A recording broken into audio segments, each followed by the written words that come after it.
Gentlemen, I feel privileged to introduce Mr. Robin Banerjee, Deputy Managing Director of Bilcare Limited.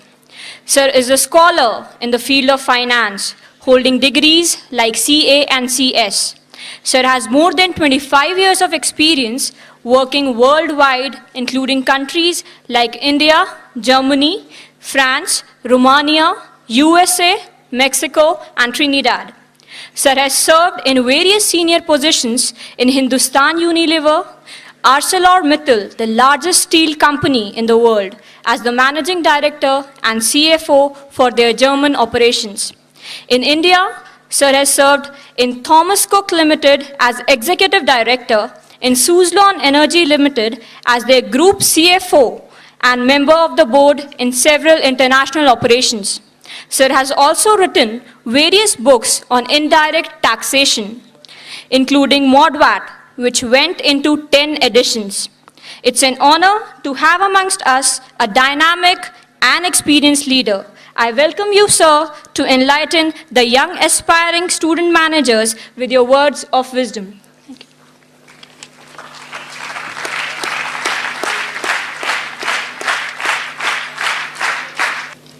Good evening, friends.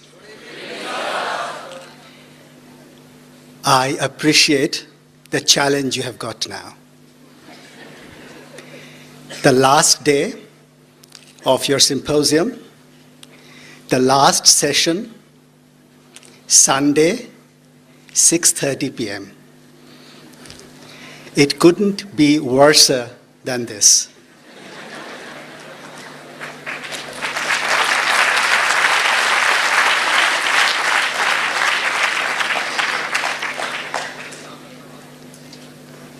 I am supposed to speak to you for 45 minutes, so things are getting worse, as you can well imagine. And I do hope that after my 45 minutes of talk, I hope that the level at which you started the session, which is the awful time of 6:30 on Sunday, that you should be better off than where you were at 6:30 p.m. on this Sunday. And I would surely would like to have your question answered for about 15 minutes before I wrap up, because the topic which I'm going to cover is rather different, and I'm going to cover for you the world as it is today. All of you, being management students, you will be confronted with the challenges of the world. Most of us sitting here, most of it Indian students, most of our fellow colleagues are very focused on India. When you open Economic Times or Times of India, or for the matter any other economic or business newspapers, or for the matter general economic newspapers, 95% of the news coverage is of India. And perhaps 5% of the world, which also doesn't perhaps cover economic news, which is important. But friends, before I start, I want to say one thing, and I do know that it's a very boring time, that if I continue to speak like this, you know what it is called? It's called monologue. And the definition of monologue is, I speak and you sleep. So it would be nice if we can have a dialogue, which means I speak, you stay awake. So I'm happy that as I proceed, and there may be certain areas which may be a little difficult, but I'll try to make it as simple as possible, because I do understand that this is a mixture of management students. There'll be finance, non-finance, marketing, IT, HR, and so on and so forth. Therefore, I'll try to make it as interesting and as generic as possible for all of you. So do not hesitate to raise your hand should you have any questions as I proceed, and I'll be very happy to answer them, because that's how learning is all about. My canvas today is the world. I'm going to talk to you about some following subjects. I'm going to tell you that the world has now become of late very, very pessimist. There is pessimism all around. There is perhaps a recession, perhaps not. Things may not be going well, things may be going well. That there is a lot of pessimism around us. So I'll explain to you, is there a recession today? And when did it start? If you know how the recession started in the world, you will be able to understand and analyze any future possible recessionary trends. Thank you. I would then also discuss with you what is happening throughout the globe from Australia to Canada. Try to analyze each country as much as is possible, not in depth, but just to give you a bird's eye view at what's happening. Number 3, I will try to explain to you what's happening in India. All of us here, I'm sure, is very concerned, how do I tackle India? And what's going to happen to me? Am I going to get a job? Am I going to be a successful entrepreneur if you want to become one? What is it in for me? And to top it all, as management students, what I believe are the ones which you really should concentrate on to move your careers forward. Before much ado, it is already 6:25, and I have about 45 minutes to speak. I would first explain to you the word of recession. Recession has 2 components, personal and economic. My hair is in recession. My tummy is under inflation.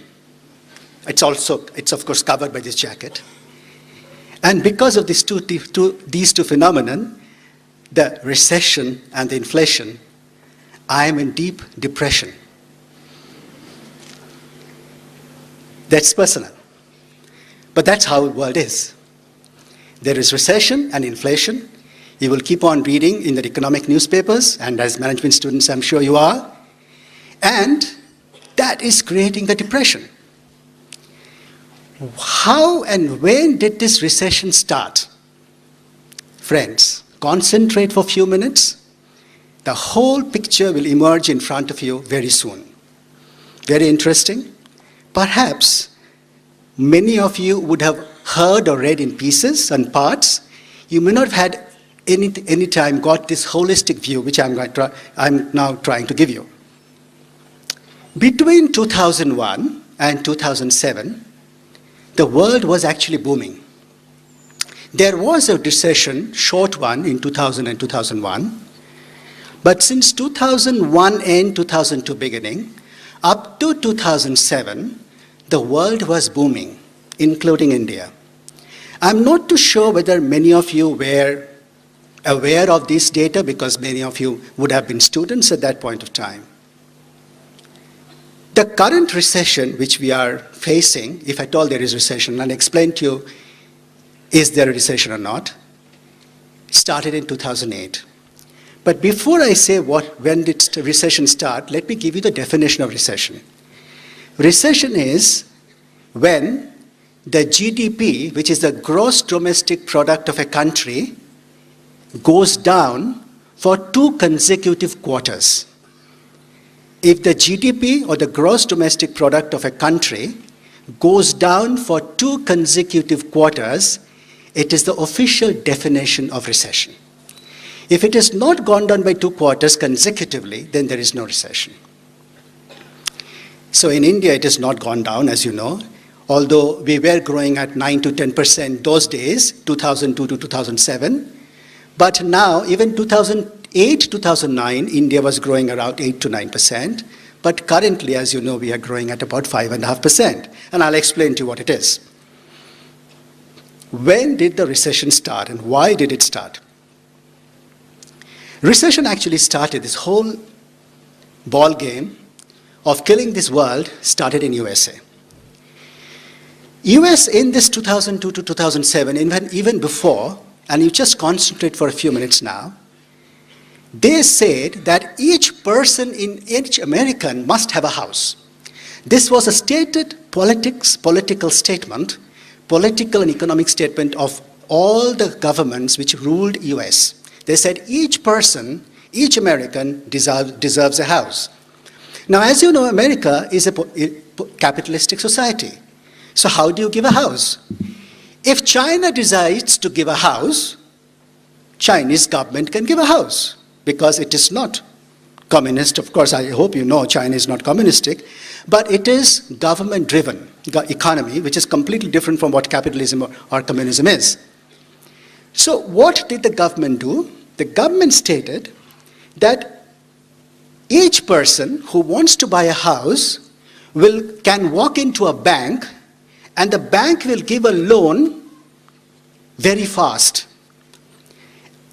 At that point of time, America also started two banks, actually it had two banks, among various others, called Freddie Mac and Fannie Mae.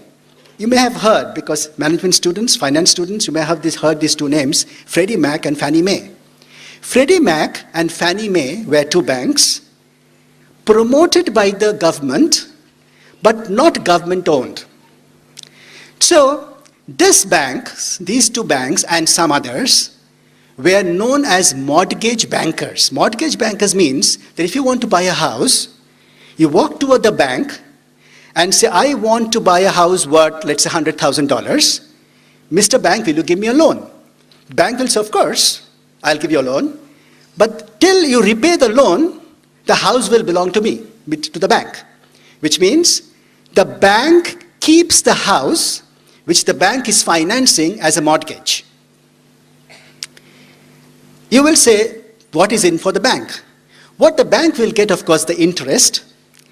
And between 2002 and 2007, the housing prices, the price of houses in America was shooting by about 10 to 15% per annum.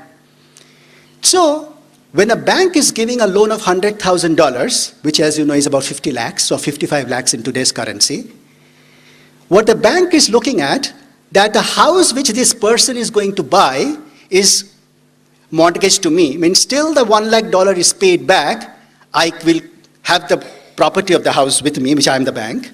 Two, the house prices are going up every year, and even if this person is not able to pay the bank loan, after 2 years or 3 years, I can sell the house and make some profits, because every year the housing prices are going up. So this was a situation where the housing prices were going up.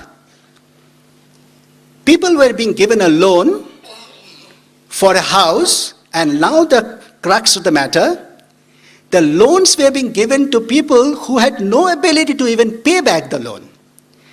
The banks, as you know, if you go to a bank to get a loan, you of course are thinking the bank will do a due diligence.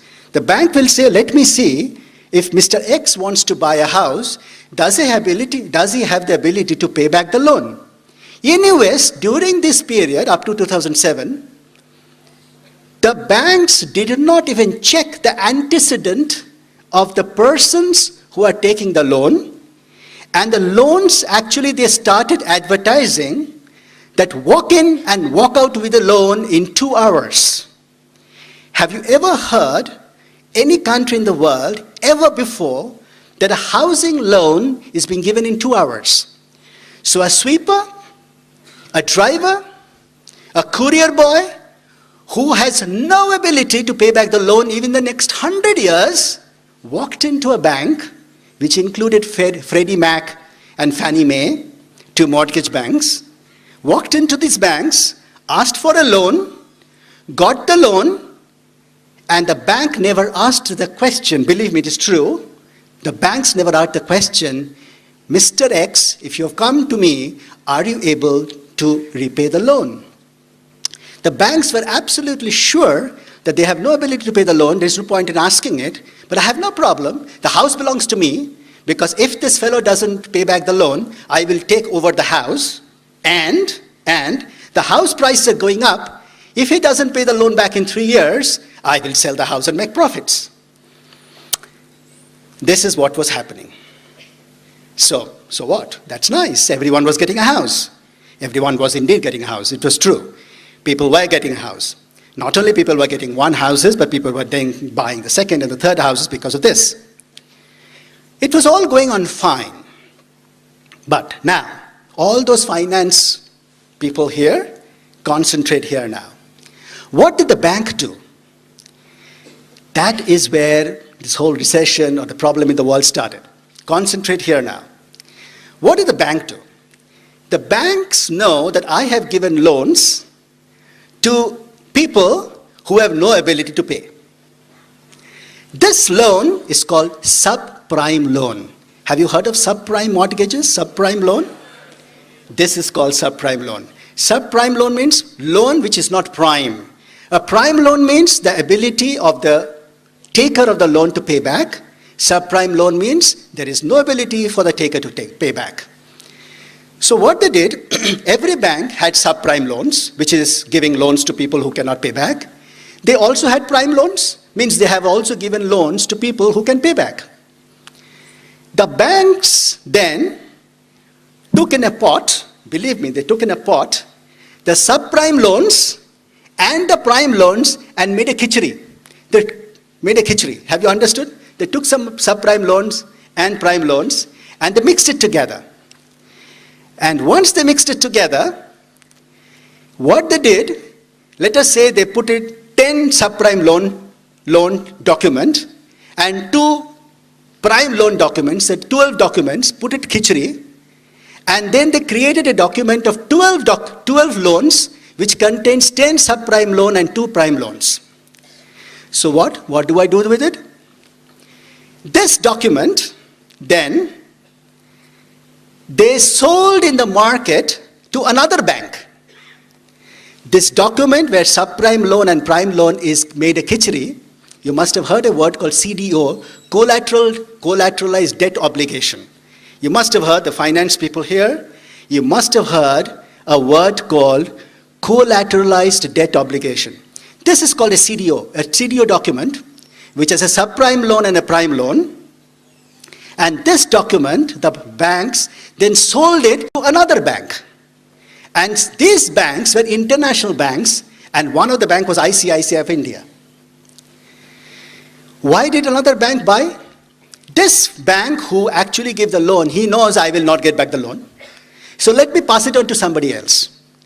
But when they were passing on to somebody else, this CDO document, they also felt that when the banks are wanting to buy this CDO, this bank said, you know, this is covered by a mortgage, it is backed by an asset, it's backed by houses. So to the banks, it was a very good security because whatever the loans were given, all has a house behind it. It was a housing loan. So if anything happens, I can always get back the housing loan. Not only they did this, they also took an insurance cover. They went to a very large company, insurance company, you must have heard of AIG. And AIG then gave an insurance cover to this collateral debt obligation, the khichdi.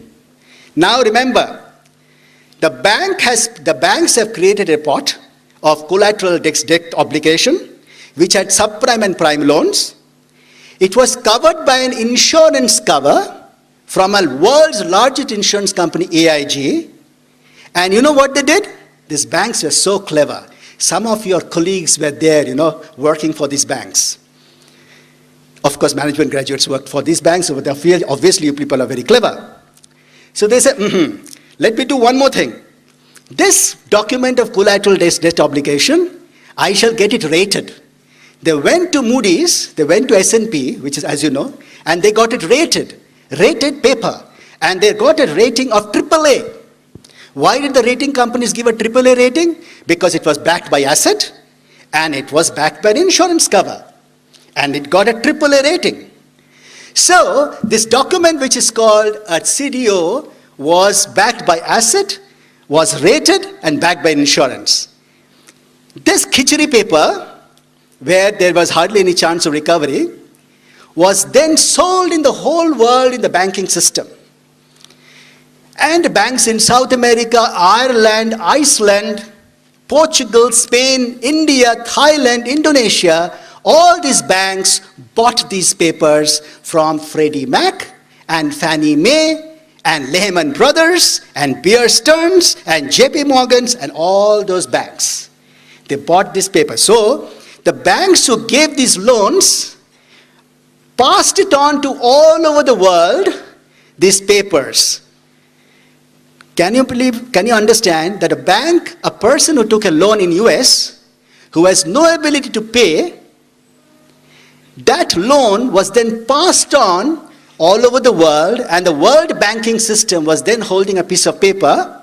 Of course, at that point of time, which is 2007, 2006, 2005, 2007, it was backed by assets, it was AAA rated, and backed by the insurance cover of AIG. So everything looked hunky-dory. You can raise your hands in case I'm absolutely off the mark. Maybe let me end, and maybe you will be able to understand once I end this one. Then what happened? 2007, 2008, as you all can imagine, that some loans had to be repaid because they have given loans to people who do not have the ability to pay, that's fine, but some loans have to be repaid. Come 2008, when the bank started calling these people, Sahab, aapka first installment has come due, they said, first installment? I have no money to pay. They took the loan in 2002 or 2003 or 2004, and maybe there was a 2 years moratorium, and then the payments had to be paid. Come 2007, 2008, when the bank started calling for some payments to come, the people had no ability to pay. And when the people had no ability to pay, some banks said, oh, there is a problem. Then I'm not getting back the loans back. So let me sell the houses and get back my money. So the banks went to sell the houses, and once they went to sell the houses, the house price collapsed. As you know, price goes up if the demand is more, supply is less. Price comes down if supply is more, demand is less.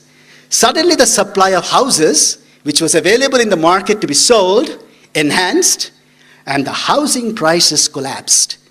And as the housing prices started collapsing, the banker said, I have given a loan against a house which I thought is going to go up, but now it is going to come down. Oh my God, I must do something. Let me call back the loan. When they went to call back the loans were not, of course, being paid. Let me sell the house. So further house was getting sold, and the price of houses further collapsed in USA. Because of this, think what has happened? This paper, this loan document, which is the CDO, was insured. So the bank said, Mr. AIG, you have insured it, please pay me. These fellows are not paying. You know what has AIG done? AIG has covered $100 worth of CDO, let us say, but its insurance premium which the AIG took was only $6. That is how insurance is, because insurance doesn't take $100. So AIG collected only $6, but now they have that was the insurance premium, and now they have a liability of $100. AIG said, no, I can't pay. So AIG could not pay the whole plethora of people who were asking for them to pay, and AIG became bankrupt. So the insurance company first became bankrupt. The moment insurance company became bankrupt, there was a bank who had these papers, and people who, how does a bank do business? And I know I am speaking to people, or many of you are not finance guys. A bank takes loans from you and me. You know the deposits which we give to the bank? That's the loan which bank takes. You have given money to the bank, which is a savings deposit for you. That's the loan which bank has taken. And then the bank then gives the loan to the industrialists. So if I now know that Freddie Mac or Fannie Mae is a problem, I will go and start collecting my deposit. So the people started demanding money back, and one more bank collapsed, which was Lehman Brothers. And once Lehman Brothers, September 2008, collapsed, the world collapsed. The world collapsed.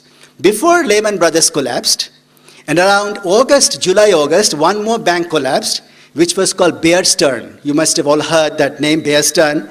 But Bear Stearns also collapsed before. In fact, The recession did not happen in USA, this particular problem. This particular problem happened actually in France, which nobody talks about, was BNP Paribas. BNP Paribas first had a problem, almost near collapse in 2007, August, but the profound nature of the problem and the implication of the whole world started in 2008, October. So, pause for a while. Just think what has happened. Those people in United States who think they rule the world, which is indeed true, that damn country has taken all of us to the task. They gave loans to people who should not have taken the loans. They could not recover the money. And those loan documents were sold all over the world. Now, because Lehman Brothers collapsed, AIG collapsed, what happened? These American bankers have sold these papers to all over the world. So, banks in Iceland, who is holding a piece of paper, was not worth it. They collapsed.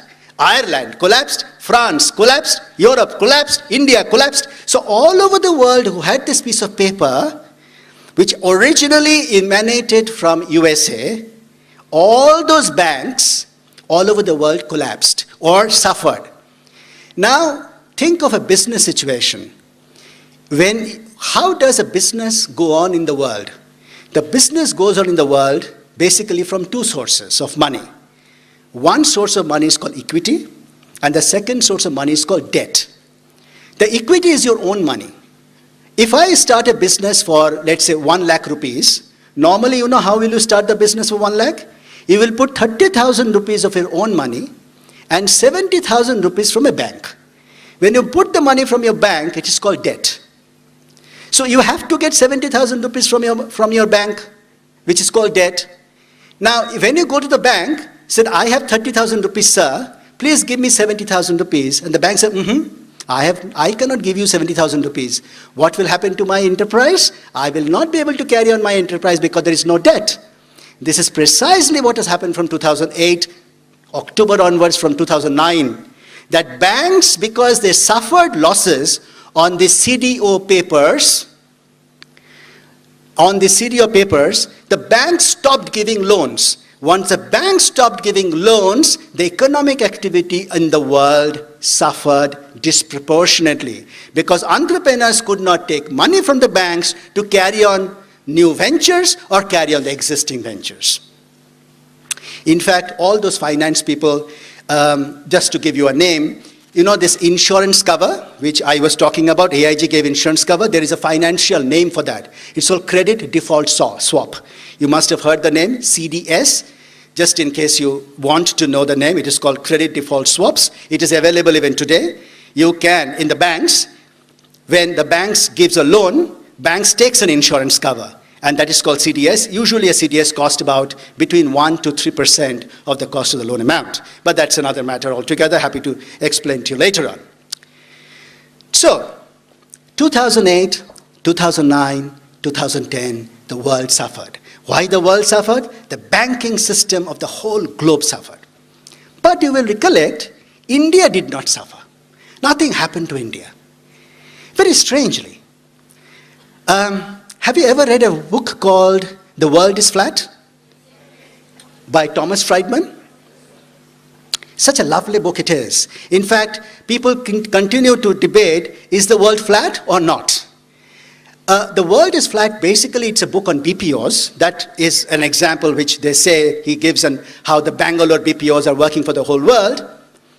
But when the US coughed and the real US suffered, the world suffered, somehow India was isolated, and there were loads of articles in economy said, world is not flat. Why? India is different. You know, collars up, India is different.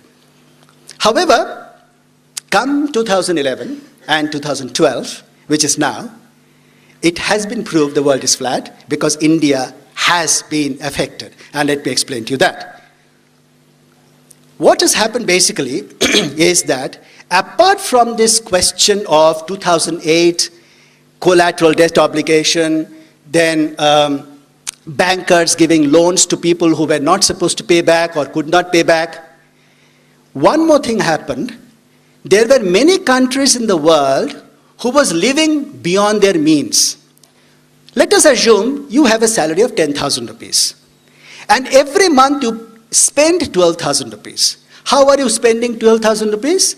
That means that 2,000 rupees which you have spent, either you have spent from your credit card, which means you have borrowed from a bank. Credit card is nothing else but bought from a bank. Or you have spent and told that person who has given you the service, I will pay you later. But if every month if you spend 12,000 and your earning is 10,000, one day or the other it will catch up. That 2,000 deficit will catch up one day or the other. This is what happened in Europe. Countries like Greece, especially Greece, Spain and Italy, to some extent Portugal, they lived all this while beyond their means. I am not too sure how many of you have been to Greece, but surely you have seen Greece in the Hindi movies. Such lovely sights to see, beautiful yachts to go, lovely buildings, people are very happy, playing music all the time, which happens in Greece and Spain all the time, most of the time. They were basically living beyond their means. If the country was earning $100,000, they were actually spending $110,000. So what they were doing, they were borrowing. In 2010, they realized that having lived beyond their means, I have to pay.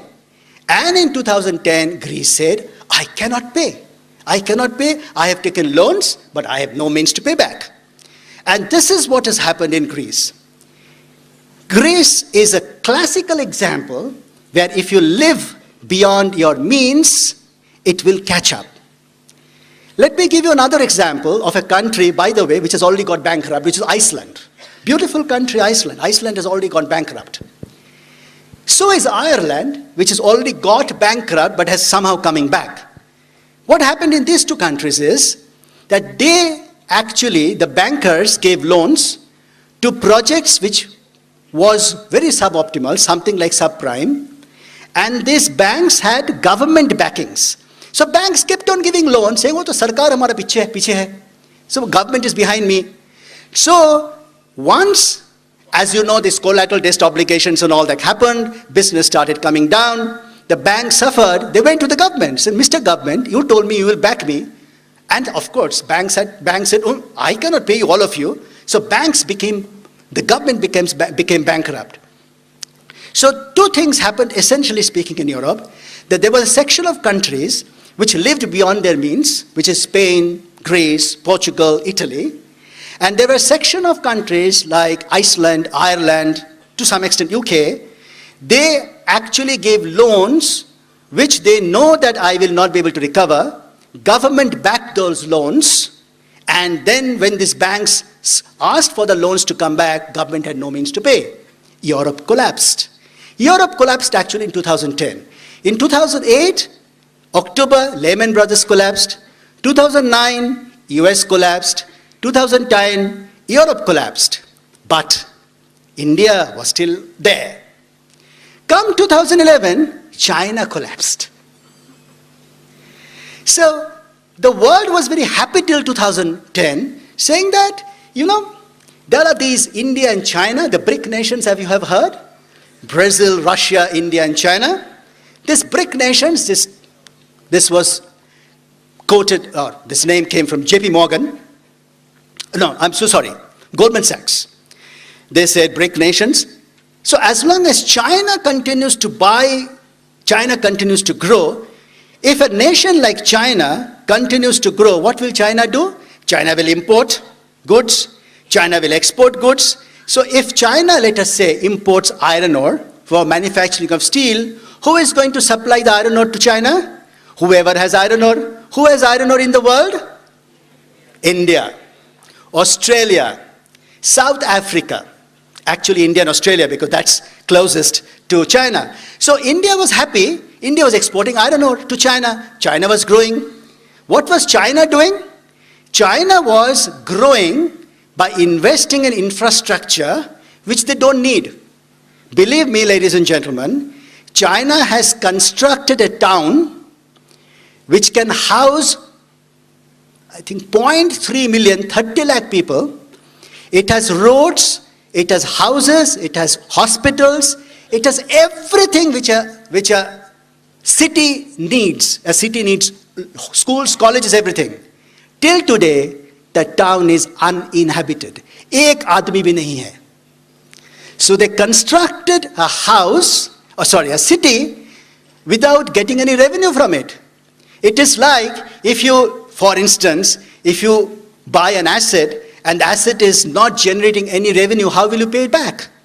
So China, in fact, I go to China quite often. In fact, in Beijing city where my office is, which is in the city proper, there are at least 10 large buildings, and if you ask anyone, only 40%, 30 to 40% of these large, long, tall buildings are occupied. 60% is vacant.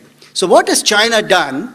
Between 2001 till 2010, they invested in infrastructure, thinking, of course, ahead of time, but the infrastructure is so overly constructed, it is not giving them back any revenue. So what did they do? They either borrowed, which they have to pay back, or they printed notes. Now, this is a concept which is very important perhaps to know for all those, you must be reading in the newspapers, that debt to GDP ratio. You must be hearing this name called debt to GDP ratio. Debt to GDP is very high. Debt to GDP is very low. Lot of these controversies come. GDP is like your income. Let us say you have a salary of 20,000 rupees. And you have taken a loan of 2,000 rupees. Your debt to your GDP is 10%. That means you have a loan of 2,000, you have an income of 20,000, you have an opportunity to pay back the 10,000, 2,000 one day. But think of a situation when your income is 20,000, your debt is also 20,000. What would you do? You will not be able to pay back. So China today has a debt to GDP, GDP is gross domestic product, which is the earning of a nation, is 100%. The same ratio for India is about 65%, and the same ratio for US is 110, and same ratio for Japan is 200%. So Europe collapsed, good. China also, because of its overbearing investment infrastructure, suddenly 2011 they realized, I have so much of debt, I don't need any infrastructure, so let me slow down. So the moment China started slowing down, the iron ore which was going from India, gone down. Iron ore which was going from Australia, gone down. Iron ore which was going from Brazil, gone down. All these economies suffered. So the economy of the world started suffering because China started slowing down. Now, I told you India did not suffer till 2010. Because India did not suffer till 2010 because China was still there. Plus, India has a large population, and as you can well imagine, and there was internal demand. And because of the internal demand, the manufacturing was taking place, and India continued to thrive because there was internal demand, Indian manufacturing for feeding all those stomachs which are very hungry, and India was continuing to grow. But come 2010, Europe started suffering, as I told you. US already suffered in 2009. China suffered in 2011. So the manufacturing sector of India, which was export-oriented, started going down. So all that manufacturing which this country was doing and was dependent upon foreign world or foreign market started going down, and India started suffering. One of the very important sector which suffered due to this global slowdown is the IT sector.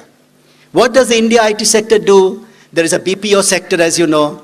There is also a so-called body shopping sector which we do. So all that started suffering because US said, I have no money, I'm not going to pay you. Mr. Infosys, you can do my back office, you can be my back office, but I'm not going to pay you, please give me 20-30% discount. They came to Wipro, asked for 50% discount.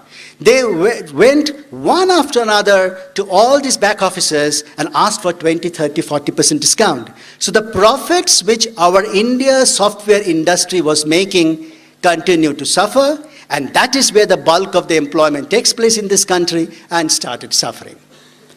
Because of this China slowdown, Australia started suffering, because Australia is no longer exporting as much as it was doing.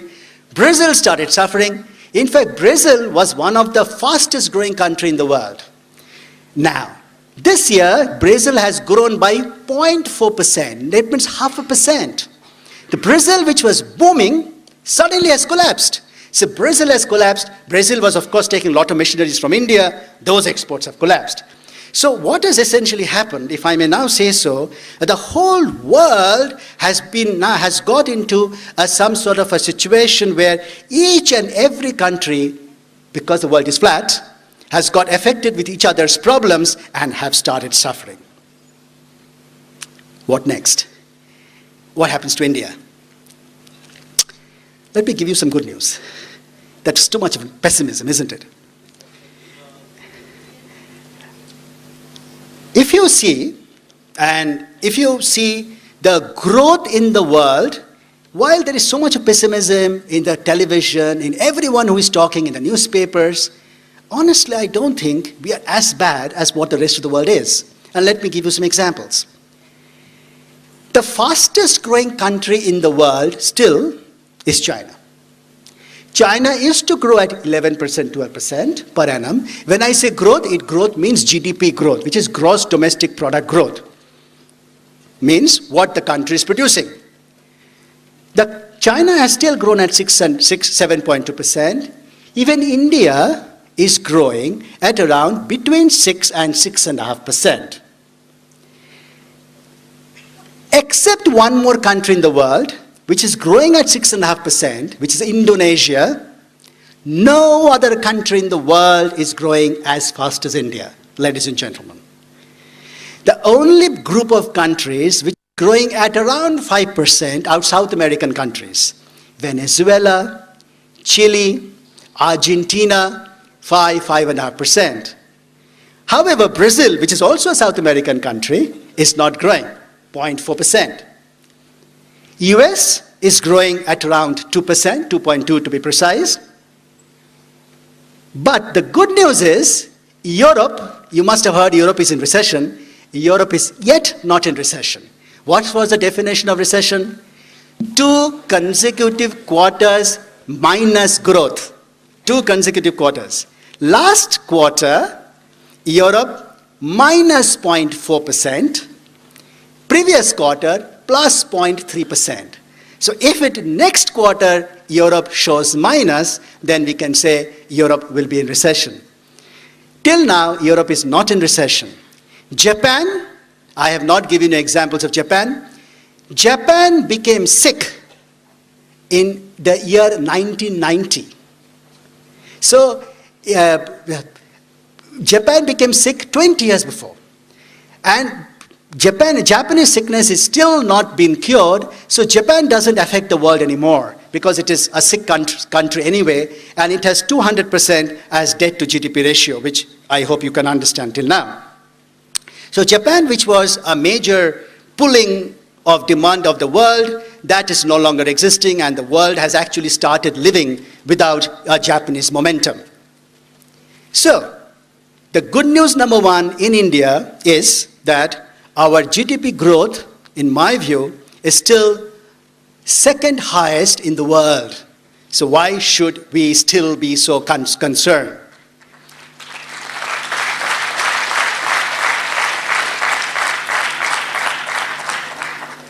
Number 2, the next thing which you should understand, whether a country is doing well or not, is unemployment.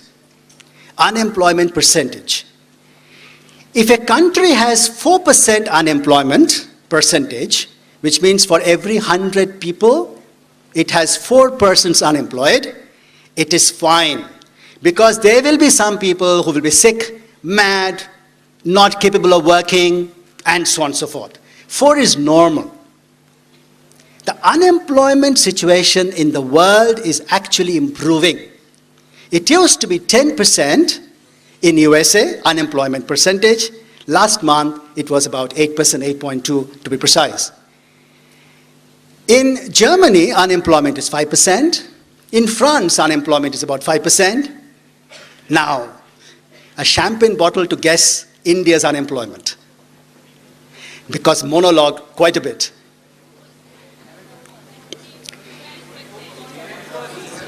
Unfortunately, India doesn't have an unemployment figure. No. It is, you have said, I think you caught it positively speaking. India does not collect because, as you know, all of us are not registered well. We don't even know whether we are employed or not employed. So, lack of information. There have been two studies. Which has happened in the world. I know it's 7 p.m. Sunday. I can well imagine. There have been two studies. One study was they did a ballpark calculation of 350,000 households and tried to find out what is unemployment. They found 4% unemployment. IMF did a study and they found 8% unemployment. I believe India's unemployment is between 7 and 8%. However, which is a good news, and I don't think there is anything to be worried about, India has, however, a big problem called underemployment. Not unemployment, but underemployment. Underemployment means the people are employed, but they don't do enough work. Because we are an agrarian society, all those people who are in the agriculture field, as soon as they become 17, 18 years, they go to the field to work. But chances are they don't need to go to work because already the papa and the mama and the uncle is already working and I don't need to add something more. So there is a problem in Indian underemployment, but actually the unemployment is not too high. Now, for all those of you over here, I want to provide one view. Each one of you will be having no problem in employment because there is enough demand in India for enough demand for India for good resources. But ladies and gentlemen, my dear friends, it is not important that you are just an MBA, you have MBA qualified or you have management qualified. What is important is what is the quality of education which you have in your mind. Please try to study and interpret things intelligently on behalf of an organization. A company pays you money because they believe you can add value to the company, because you can add to their revenue, you can grow their profits. Otherwise, they are not going to employ you. So employability is not just passing this exam. Employability is something more than passing the exam. And that is the difference and small little difference which you must keep in your mind. So having said of unemployment percentage, India is actually not too high. So I think that's a good news. So first I said our GDP growth perhaps is the second highest in the world. Unemployment rates are actually not too bad, as opposed to, I have not told you, unemployment rates 24% in Spain, Portugal 23%, Greece 25%, and some IMF continued to grow because of our own population and the quantum of population, working population, which gets added every year. 40% of our population, as you know, our population is 120 crore, 40% of the population is employable population, which is between 18 and 45. The reverse is that in China, only 20% is employable because all of them are becoming old. So most countries where the population is getting old, the demand is going to shrink because if you're an old person, you do not have ability to buy. If you don't buy, the demand shrinks, the economy shrinks. But if you have ability to earn and buy and produce and purchase, obviously the demand will keep on rising. 12 million, 1.2 crore of employed 18-year to 21-year kids are getting added to India every year. This is a huge opportunity. India, for the next 20 years, if I have to give you a futuristic estimate, will continue to grow between 6 to 9% because of this addition of employable resources in the country. And these mouths will require food to eat, and they will have two hands to manufacture. And therefore, India, believe in me, this is economics. This has nothing to do with because I'm an Indian. Anyone standing in the podium trying to analyze India would only come to one conclusion, that because of its inherent young nature of the population, the growth which will take place, India inherently will continue to grow. And as you can well imagine, I have been able to prove to you that it indeed, in spite of the world has become sick for the last 5 years, since 2007, 2008, India is still isolated. So, It's 45 minutes exact.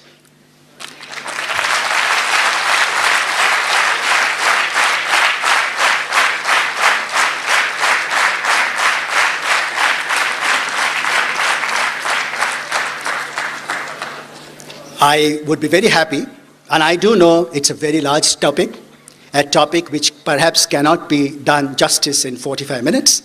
And I do also understand I try to change my level because of the content of the students over here, but I'll be very happy to take as many questions as possible because today is not my working day. I don't have to go back to my office. Sir, very, very educative session. Thank you, sir. It's a very topical thing for all of us. Very highly educative. These children are going for GD. Everything is going to happen to them. I myself learned quite a lot today. Now, I'm going to ask you a question, sir. You said, see, Indian government is giving what you call guaranteed job. Guaranteed job to everybody. Rajiv Gandhi Rojgar Yojana. A lot of subsidies we are giving. Now when we say employed or unemployed, that 8% and whatever it is, that percentage do these people, they are not counted, they are employed. Do you think that India can sustain with this kind of subsidies? For example, in Tamil Nadu, you get 20 kg free rice. And you get free, what you call, electricity. And every child is getting a cycle. Up to graduation fee is free, college education. Up to 12th standard, they are going there also. So, is it, that's where I am scared. People like me, who are not economists, ordinary newspaper reading public. What is your comment on this? Yeah.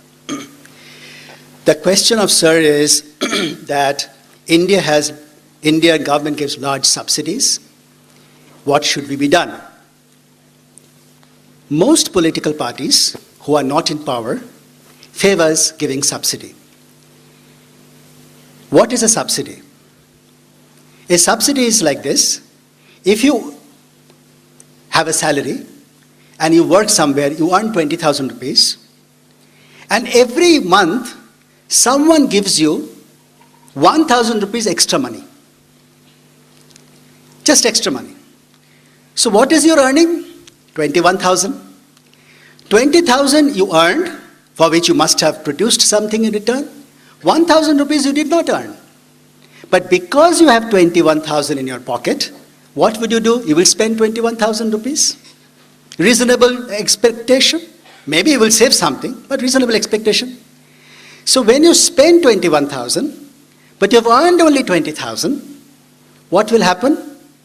That 1,000 rupees extra because you are spending, it is creating demand in the market. Supply is constant. If the demand is more, supply is constant, price will go up. So inflation takes place. How will this 1,000 come to you? 1,000 may, for you and me, it may be a gift from someone. But month after month, if the government gives that 1,000 rupees to someone who is not working, what is government doing? Government is printing notes. When the government prints notes, it adds to inflation.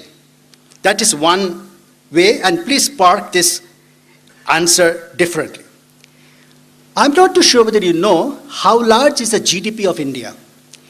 India is a 80 lakh crore GDP, 80 lakh crore, $1.4 trillion. The size of the India's budget, every year 20th of February budget comes out. Last budget size was 11 lakh crore. 11 lakh crore. What does the budget do? This 11 lakh crore, the government needs to spend towards education, literacy, sanitation, health, sports, defense, paying interest, loans, which they have taken, 11 lakh crore. Out of this 11 lakh crore, even if you're not finance students, very important as a citizen of India to understand this, and a fantastic question has been asked about this whole issue of subsidy. 1,70,000 crore government officially in the budget has kept aside for subsidy. 1,70,000 crore, which is almost 17% of the Indian budget is subsidy. What does it mean? That of all that 11 lakh crore, 1,70,000 crore, which is subsidy, is not going to generate any goods and services in return. So what will they do? They will print and give away to people. Now, Date's 1,70,000 crore does not include the subsidy which the government gives to the oil companies, which is another 55,000 to 60,000 crore. So 2,30,000 crore on a budget of 11 lakh crore, the government gives subsidy. Now, when the government gives subsidy, that means government is spending that money. If the government spends, the government has to earn. From where will they earn? They will earn from you and me. So I have to pay more taxes. So I am paying more taxes. My cost of government, whatever I'm using, is going up because there is that segment of population who is getting goods free and not generating anything in return. No country in the world subsists on subsidy, but economically speaking, about 3 to 4% subsidization is very good. For instance, there are good sportsmen, and the government should encourage those sportsmen to perform, and therefore there is a subsidy given for doing something good. But when the sections of the community, sections of the economy are given goods free, naturally when he is getting free, this Rajiv Gandhi Unemployment Yojana, they know every day in the meal I will get a meal free. So whether I don't have to work, I just get a meal free. So the country is not getting anything in return. Believe me, the only way a country can progress is you have to produce more goods. More goods a country produces, more in economic activity, 30 to like 40,000 crores. It is definitely subtracting from the society value because there is nothing in comparison we are getting in return. More importantly, how shall we withdraw it? It's a democracy. Who can withdraw it? The only way to withdraw, if you open a piece of Economic Times, there are so much of TV news item, they say withdraw diesel subsidy. Can any government in democracy in India withdraw diesel subsidy? Aag lag jayega. The truck fellows will stop everything on the road. Is it possible? Those hundreds and thousands of millions of people who are getting midday meal free, they're getting electricity free, they're irrigating, earning, but the electricity they don't pay for, they're getting free. You think you can charge them ever again? I don't think in this democracy we can charge. So, saying 2,30,000 crore, the India's problem is all solved, withdraw the subsidy, 2,30,000 comes in, we can spend on education, agriculture, defense, sports, this, that. It is not possible under a democratic society of India. So the only possible, first of all, sir, to answer your question, it is a very bad thing. It is negating value. But my concern here is, first of all, second is, up to 2014 election, it's not going to go. No government, under these circumstances where there is a hung parliament, they don't have a majority, they can withdraw it. Number 3, even if a government comes under majority in this country, they can only withdraw it slowly. Slowly they need to take it over the next 5 to 10 years, slowly reduce the subsidy, and perhaps from 2,30,000 to 2,20,000 to 2 lakh, but overnight it's not going to go. So the solution of India's problems, in order to India to grow, is not withdraw subsidy, because in a democracy perhaps it is not going to happen, but the only way, in my view, sir, of course there are hundreds of views on this subject, is withdraw subsidy slowly.